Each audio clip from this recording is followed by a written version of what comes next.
Welcome to Leaders and Learners. My name is Tanya McKenzie, and you can find me at the intersection of public relations and leadership. Join us as we talk to organizational leaders, elected officials, experts, authors, artists, and personalities, sharing their stories, talking about how they got to where they are and how they continue to learn and lead the way. So without further ado, let's get into it. What's up, everyone? Welcome to another edition of Leaders and Learners, where we all know that the best leaders are lifetime learners. I'm going to learn a lot today with y'all. I'm glad you're here. This is a little exciting to me. I love history. You know, I love true stories. Well, as a publicist, PR professional, true stories are our bread and butter. But for you, you get to learn a lot from history, from people's true stories. And I got a good one for you today. One you probably didn't know even existed. So I'm not sure how much you know about the history of paramedics, but I got something for you. I'm going to read this to you, and then I'm going to bring on our guest. So pardon me while I show my age and my limited eyesight. So listen, until the 1970s, if you'd been shot or had a heart attack, your chances of survival was slim. In most places, a call for help brought either the police or the undertakers in a hearse. But that all changed with Freedom House, the world's first paramedics who proved that medicine could be practiced in the back of an ambulance. In return for their efforts, they were erased from history. Now, that probably sounds familiar to you. Why on earth would they be erased from history? Why don't we know more about the history of paramedics? Oh, maybe it has something to do with the people that were a part of that history. So without further ado, I'm going to bring on Mr. John Moon and Mr. Kevin Hazzard, who wrote an amazing piece. I don't know if you can see it, American Sirens. So I'm so glad you guys are here. Thank you so much for being here. And I want to get right into it for the people. Mr. Hazzard, let us know why you wrote this book. Give them a little background about who you are and what got in you to write this book and tell this story. Thanks for having us. I was a paramedic for 10 years, and that was an incredibly informative decade for me, all through my 20s and early 30s. And, I thought I understood how this thing began. When my instructor was one of the first paramedics in the state of Georgia. And, so I was aware that there had been, people coming in hearses. And I was aware that there was a stretch of time where if you called for help, the people who arrived at your house were going to have little to no training. What I was not aware, however, was how we got from that point to today. There was this gap. And of course, the people who filled that gap were the people of Freedom House. And I had written a book about my experiences as a paramedic, a memoir called 1,000 Naked Strangers. And somebody who read it reached out to me and said, "Hey, have you ever heard of Freedom House?" And I hadn't, because of course, almost nobody had. And so I just started researching it. And as someone who did this profession, whose life was shaped by this profession, I felt that this piece of history was not only important to everybody, but it was really important to me. It was a critical part of my life. And I wanted to bring it to the world. Definitely appreciate that. So the story that you told is really about Mr. Moon, yeah? I mean, look, John plays a huge role in it. There are three principal characters in this story, but the heart of the story is the people of Freedom House, and I used John as an example of those people. Good enough, Mr. Moon. Let us know a little bit about yourself and how you got to a place where someone would even want to write a story about you, because you didn't tell your own story. It took someone else to tell your story. So I want to get into that too, because clearly it was incredibly significant. And I don't think we always recognize what we're doing is important until someone else says, "Hey, that did something to me." So let us know a little bit about you, where you're from, your paramedic. Well, thank you for inviting me on, Tanya. It's an honor and a privilege to be here. My story is kind of unique because I was born and raised in Atlanta, Georgia. My mother passed when I was 5 years old, and my father from today had to make the ultimate sacrifice because he couldn't take care of my sister and myself. So he placed us in an orphanage, and we stayed there until from 1957 until 1963, when I was adopted by a family, which I didn't know I had here in Pittsburgh, Pennsylvania. And I was brought here in June of 1963 and was raised by a family that it was kind of traumatic because I'd never been used to being in a family environment. So I kind of had to adjust to that, which was rather difficult at times. But as I grew older, I found myself being more resilient and more determined than I'd ever been. So I went to high school and graduated from there in 1968, and went to college for a couple of years, and I really was trying to find myself. And I found myself as a hospital orderly at Montefiore Hospital in Pittsburgh. And I was there for about 4 or 5 years. And I wasn't really satisfied because I always felt there was more I could do for patients. And I just happened to run across 2 paramedics from Freedom House. And the way they conducted themselves primarily was just astounding to me. The command that they conducted themselves, the professionalism, and I just had to get that job. And no sooner than they left, I went on a mission to try and find out where Freedom House was located, and I went there and applied. The first time I wasn't accepted because they didn't think I was qualified. So I went back and got some more training and went back and applied a second time. And as they say, the rest is history because I was hired on the spot. What were your early days on the job like? Quite unique. Actually, I would say I was blessed to work with a group of people who life didn't really throw them good things. We weren't all born with silver spoons in our mouths and things like that, but we were determined to make the best of a situation. And our goal was to provide the community in which we all lived, the majority of us, which was the Hill District of Pittsburgh, the best possible medical care known at that particular time, because unfortunately we had to rely solely on the police to transport you back and forth to hospitals. So the Hill District was what we would call an underserved community, and we had to do something about that. So as a result of that, a group of individuals got together. Alcohol played a significant role in your life. I want you to talk about that. Growing up in Atlanta, during that time in the 60s, the drug of choice, unfortunately, was moonshine. And I was 4 or 5 years old at that time, and a lot of the time I spent outside playing was underneath the eaves of the homes then, which were up on blocks, concrete blocks. And oftentimes that's where they hid their moonshine. And unfortunately, my mother became addicted to alcohol and subsequently overdosed from alcohol. And she died in the bed with myself and my sister lying right next to us. We didn't know it at the time because we were too young, but my father took us out of the bed and sent us to a neighbor's home. And that's where we stayed until they removed my mother's body to a funeral director.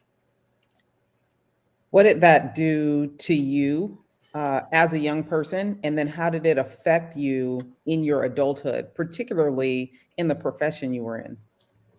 Well, as a young child, needless to say, was rather traumatic.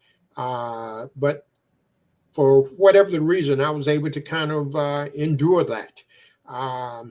And went on to, once I was placed in the orphanage, they instilled on me a survival of the fittest type of mentality. And what it did for me as an adult, it showed me how I could, display a lot more compassion for individuals that had any type of, whether it was a medical problem, whether it was drug addiction, whether it was alcohol, it kind of gave me a heart for people.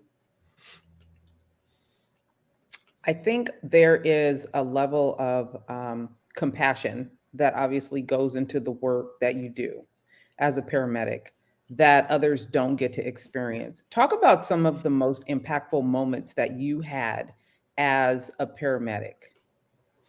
Well, there are many, Tanya. One particular one that sticks out in my mind is a particular call that I went on where a gentleman had collapsed on the sidewalk in downtown Pittsburgh, and I couldn't get to him.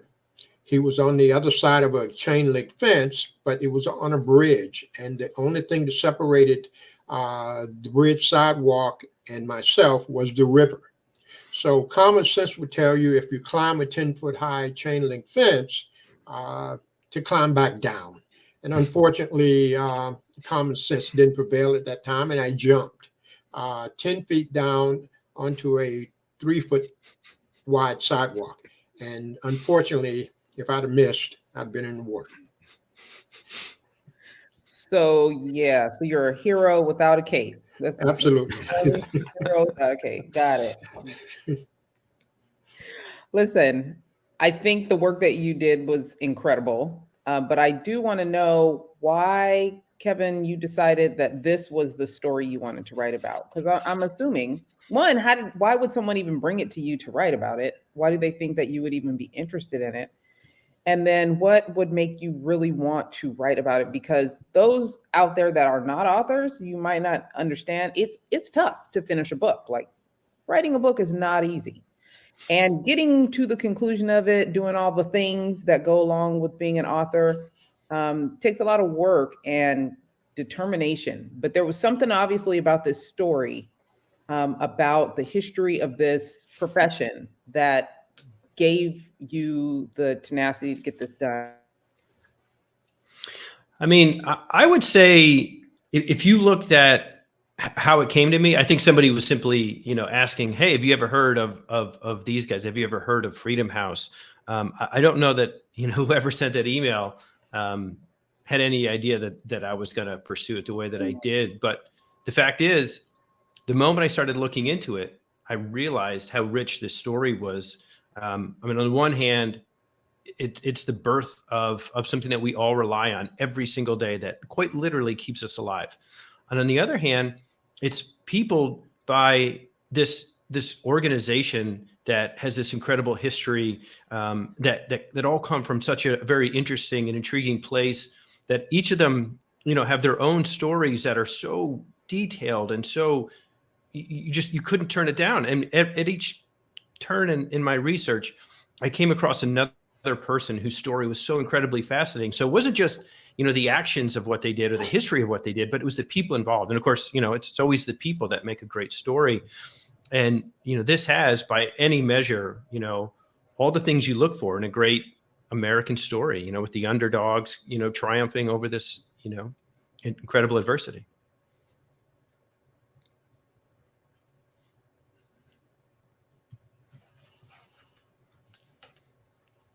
That I need that.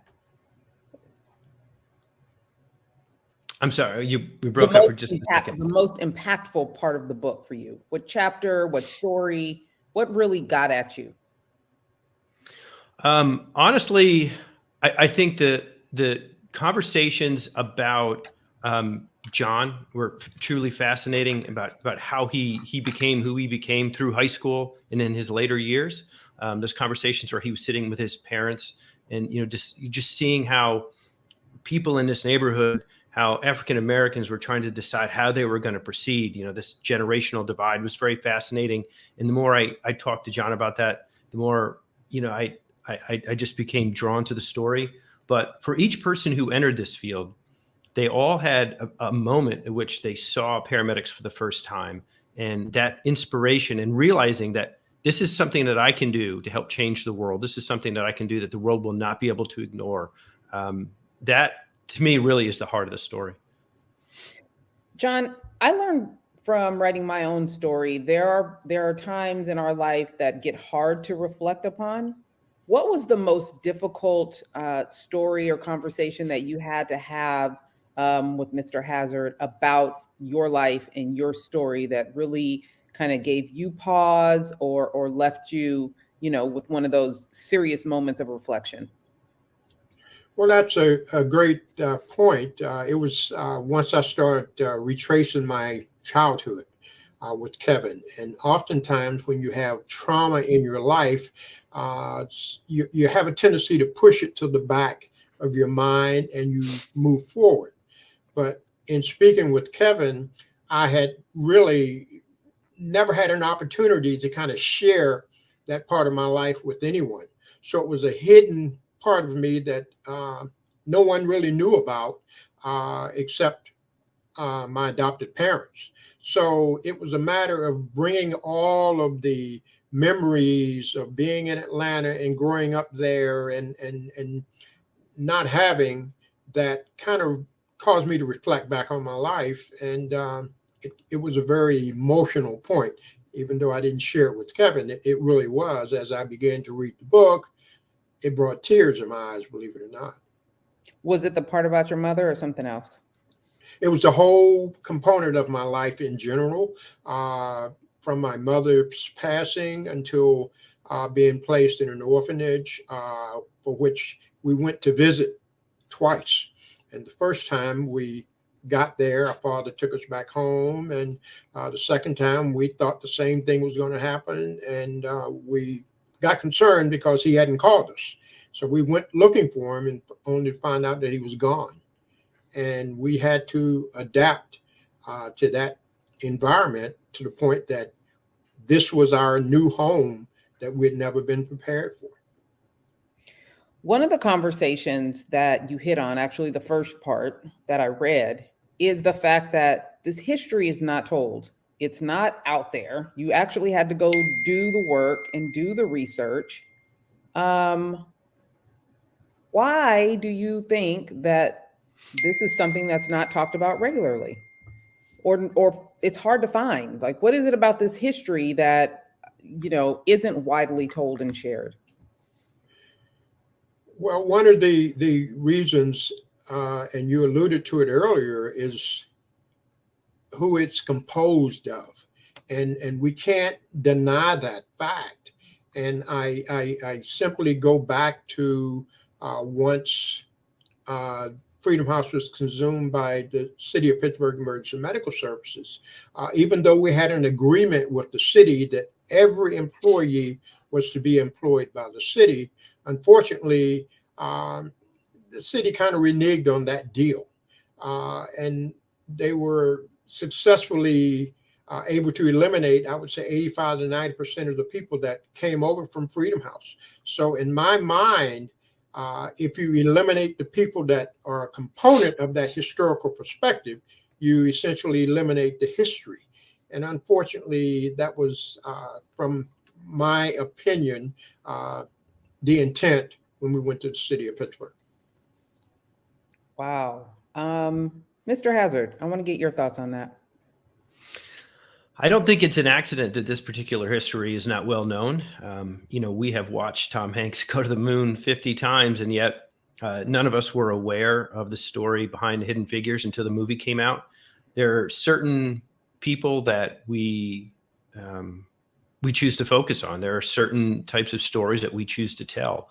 And, quite frankly, most of those stories have centered around white people. That's just a reality of how we have retold our history. But that's beginning to change in the last few years. I think people have opened their eyes to both the potential and the need for all stories to be told, not just some stories. And we're getting a broader context of American history in general. But it's part of a pattern that's going on for quite some time. All right. So recently in the news, they were talking about Ron DeSantis has decided that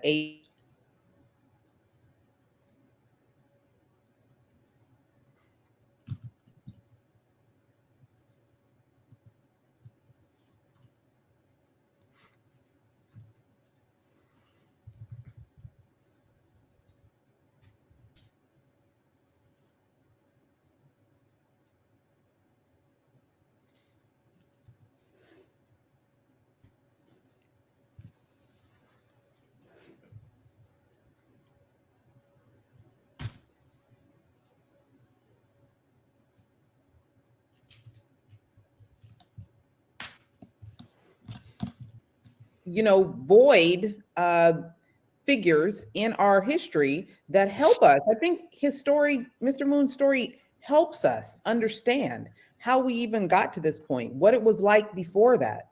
So I want to get your thoughts on why that is.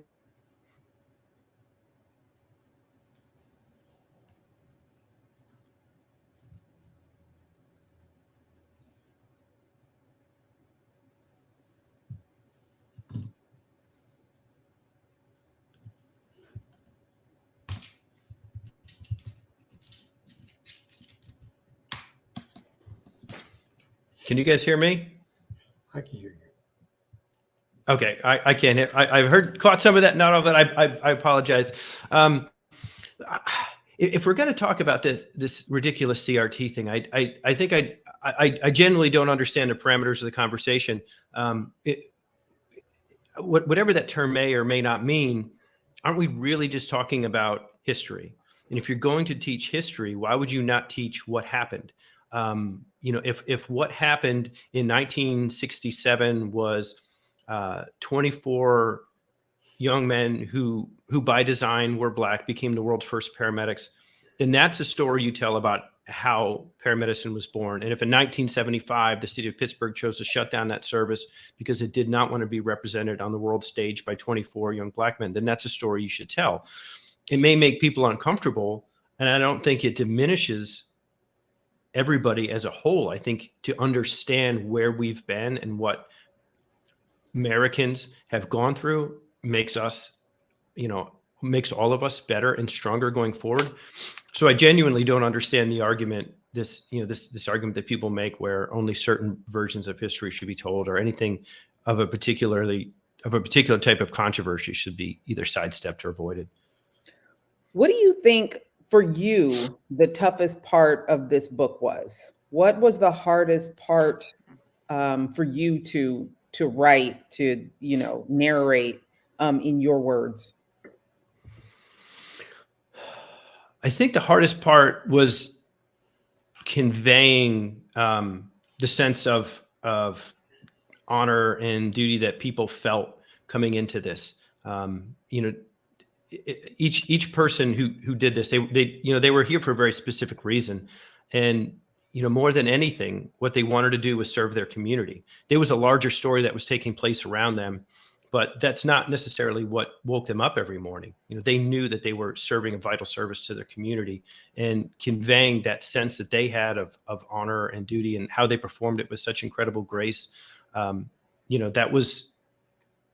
It's a truly remarkable thing. And I felt a tremendous amount of pressure to tell their story correctly. And so that to me was the hardest part of trying to convey the story, was to get the gravity of what they had done across clearly. So you and Mr. Moon didn't know each other before this book project, right? No, I called him up out of the blue, and John was gracious enough to answer and continue answering, and answered 10,000 calls over the course of many years. Oh my God. So what is your relationship like now? I mean, I have to ask because I think, what stories do to us as Americans, as citizens, as readers, as learners. Like, talk to me about what your relationship is like now, someone you didn't know before you took on this project. My view of John is, a sort of, both friend, mentor, and as someone who came before me, forebear of what I did, and for whom I have a tremendous amount of respect. I was not aware when we first started that he was going to tell me things he had not yet told his children. Mm. So, I felt a tremendous amount of responsibility, but that trust that we built over all these conversations, which he's not going to tell me, these important and very personal details without first building trust. That trust over time translates into, a certain amount of respect and friendship that is endured. And thankfully, him having read the book, I'll let John answer, but I think he looks at the end product, and I think he would agree that the trust he placed in me has been rewarded. John? And you're absolutely right, Kevin. I didn't have a clue as to how the book was going to turn out. from the very beginning. I was looking for a pamphlet or something something of a magazine quality. But once I got a copy of it and saw all this information, I was really in awe. And it's amazing because it wasn't difficult for me to instill that level of trust into Kevin. It was very easy because I think he hit on something that was very near and dear to my heart, and that was to get the history of Freedom House out to the world. And once he explained to me that that was his initial goal, and it took us 4 or 5 years to put all this together, I was definitely on board. And it was relatively easy for me to start talking to him and answering his phone calls and made sure that, I didn't miss any.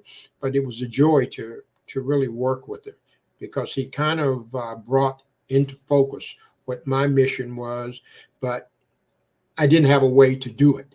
So I have that most upper level of respect for him in taking on this challenge. As contentious as things are in our society now, it has always been a part of me to believe that we have more in common than we have different. Other than just being in the same profession, what did you realize that you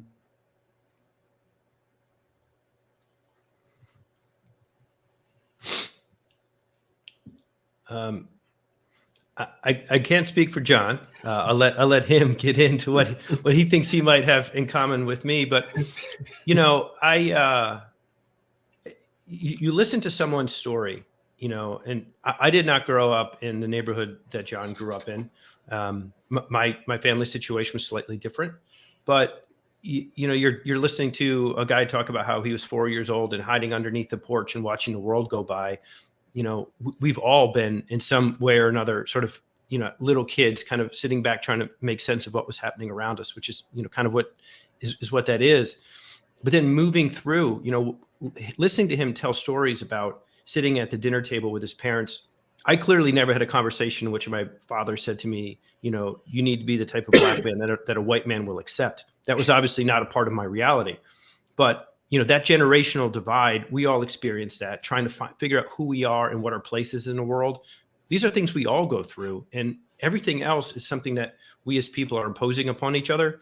But at heart, human beings are all trying to find our way. We're all trying to find our people. We're all trying to find our happiness.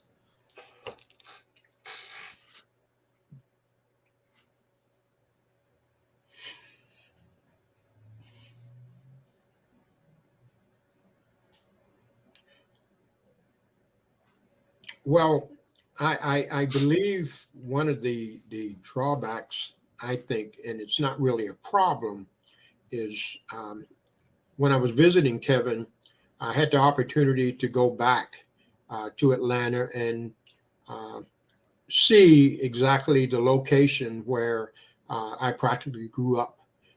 The elementary school that I went through, the site where the orphanage was that I stayed at, the funeral home that my parents were actually buried from. Those are all historical landmarks.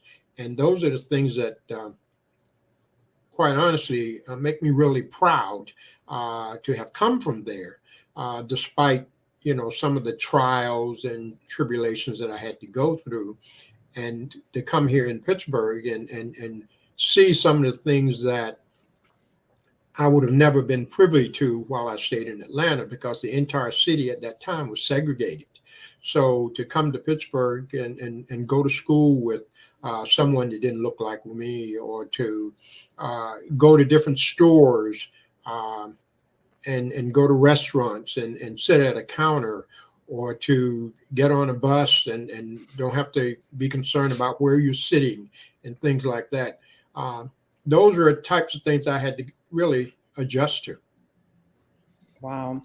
Well, listen, I appreciate you guys sharing the story. I hope that everyone that has an opportunity to hear this will go out and buy the book, read the book, and give our history, American history, a lot more thought, even questioning why don't we know the history of certain things. I really applaud you, John, for your story, but Mr. Hazzard, you taking the time to actually tell the story is incredible. It's incredible, and I'm grateful. You sharing your story, Mr. Moon, about your childhood, I think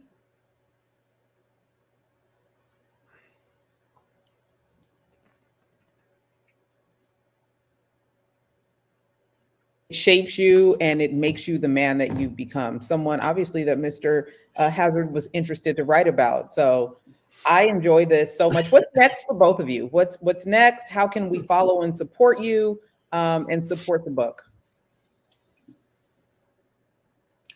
Well, right now, one of my goals is to keep this part of history alive, and I think we're doing that by visiting various conferences throughout the country in various states.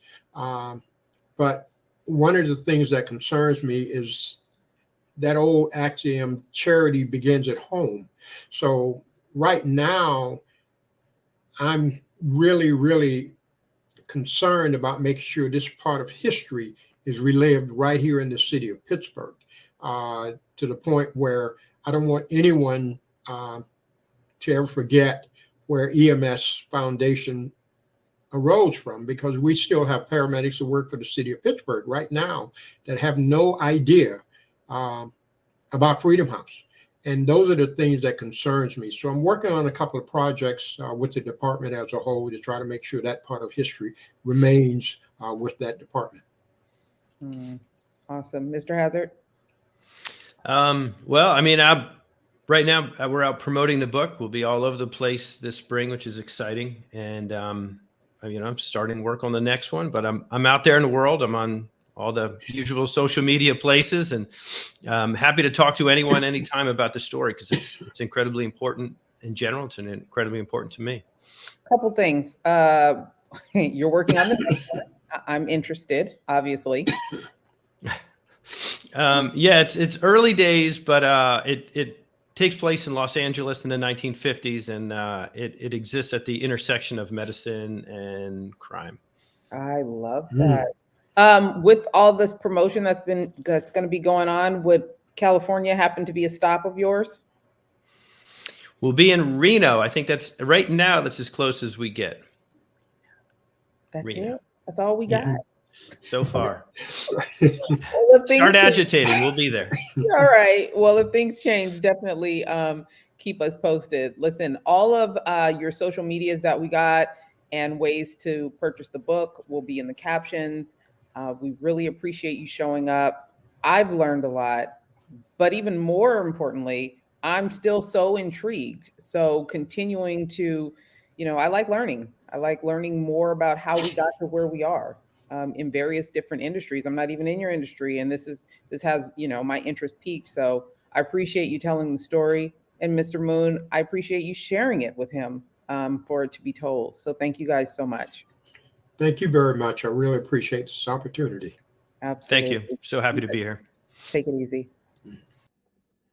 So listen, guys, make sure you go out, you get the book, American Sirens. Okay. You see that? Whoop. Where is it at? There you go. It's a good view right there. Go grab it. It is a page turner. It is definitely worth your time. It's entertaining. It's history. But most importantly, you probably should start questioning why some